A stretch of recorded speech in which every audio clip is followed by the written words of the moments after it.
All right, today we are diving deep into an artist's own words, a raw, pretty intense confession about a single monumental sculpture they created. And let me tell you, this is a journey that's going to challenge how you think about art, about meaning, and maybe even our own place in the world. Let's get into it. So, right off the bat, the artist isn't starting with some gentle introduction. It's a challenge. They're telling us to forget everything we expect to hear about art. We're being invited into a space that's a lot darker and a whole lot more honest. This isn't a story to make us feel comfortable. It's a confession meant to unsettle us. And it all starts here, with a single physical fact: 25 meters of coarse jute rope. See, this isn't some abstract idea floating around. It's a massive, tangible object, something the artist physically wrestled with for months, a spiral that they say basically mocked them with every single turn. So what is this 25-meter coil of rope? Well, according to its creator, it's this. It's a physical archive of our entire species' journey.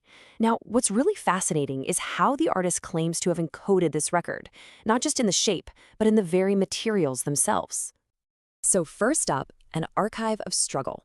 We're going to deconstruct the materials, because for this artist, the rope and the stains aren't just carrying meaning, they are the meaning. They're the physical evidence of our collective struggle. And this just brilliantly illustrates the point. The jute rope, it's not just rope. It's the coarseness of a hard life, right? The rough texture of truths we'd all rather not touch. And the iron oxide stain, that's not just rust. For the artist, it is the residue of every agonizing choice, every desperate act, every moment of confusion in human history. So, what's the central question that's stained into every single fiber of this rope? It's this one. It's a question the artist believes is asked in the dead of night by every soul that has ever existed. And it's the driving force behind this entire work. Okay, so if the materials are an archive of struggle, what about the shape? That brings us to section 2, the endless coil. Here, we're exploring why the artist chose this endless coiling shape to represent consciousness itself.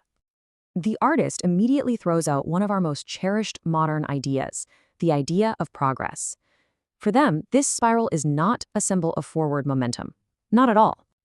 And it's not a staircase to enlightenment or some ladder to a higher state of being either. The direction is not up. In fact, it's not really going anywhere at all. And here it is. This is the core metaphor. The spiral is consciousness. It's the mind turning in on itself, examining its own thoughts, chasing its own tail. It's a closed loop, an endless process with no exit. It's a journey with no destination. This whole idea of being trapped in an endless coil, well, it leads us straight to the philosophical heart of the work, what the artist calls the underground condition. So the artist defines this underground condition not as a search for answers, but as a way of living with the questions. It's a state where doubt isn't some weakness you have to overcome. Nope. It's the very foundation of what makes us human.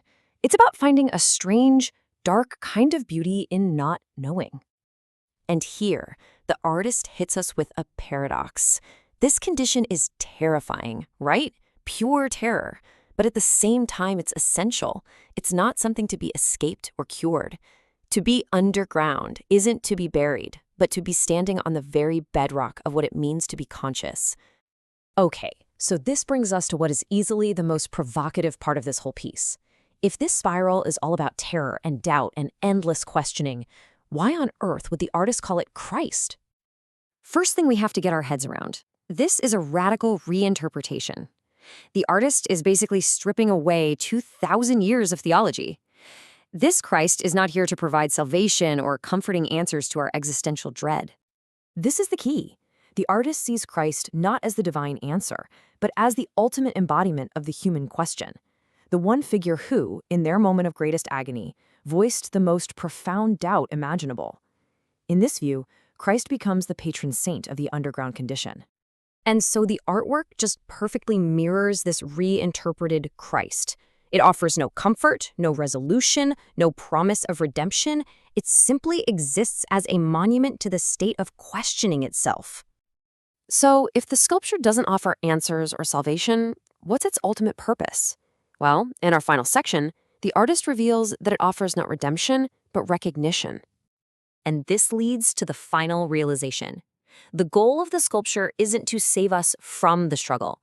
The goal is to make us see it, to look into that coil and recognize ourselves, our shared condition, our collective, unanswerable questions.